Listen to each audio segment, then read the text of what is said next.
2004ஆம் ஆண்டு சுனாமியில் தமிழகம் மிக கடுமையாக பாதிக்கப்பட்டது.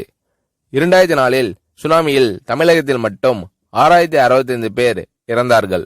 88 கிராமங்கள் நிலை குலைந்து அழிந்து போனது.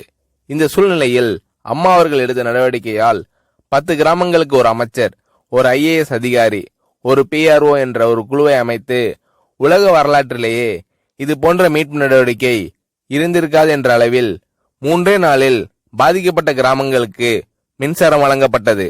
குடிநீர் வசதி செய்து தரப்பட்டது. இந்த மின்னல் வேக நடவடிக்கையால் அப்போதிருந்த இந்திய ஜனாதிபதி அப்துல் கலாம் மற்றும் அமெரிக்காவின் முன்னாள் அதிபர் கிளின்டன் ஆகியோரின் பாராட்டுகளை அம்மாவின் அரசு பெற்றது. அழுத கண்களை துடைக்கும் கரம் கொண்டவர் அம்மா அவர்கள். ஆண்டவன் யாரோ ஒரு நபர் மூலமாக வருவார். தமிழ்நாட்டிற்கு கிடைத்த தெய்வம் அம்மா அவர்கள். சுனாமியில் பாதிக்கப்பட்டவர்களில் 40 பேருக்கு 2 குழந்தைகளும் சுனாமியில் இறந்து விடுகிறது. அந்த 40 பேரும் ஏற்கனவே கருத்தடை ஆபரேஷன் செய்திருக்கிறார்கள். பெற்றோர்கள் மட்டும் உயிர் பிழைத்திருக்கிறார்கள்.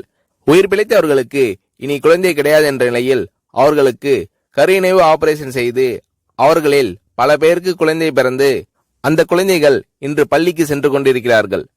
நாகப்பட்டினத்தில் அம்மா அவர்கள் மீனவர்களை சந்தித்த போது மீனவர்கள் கதறி அழுதார்கள்.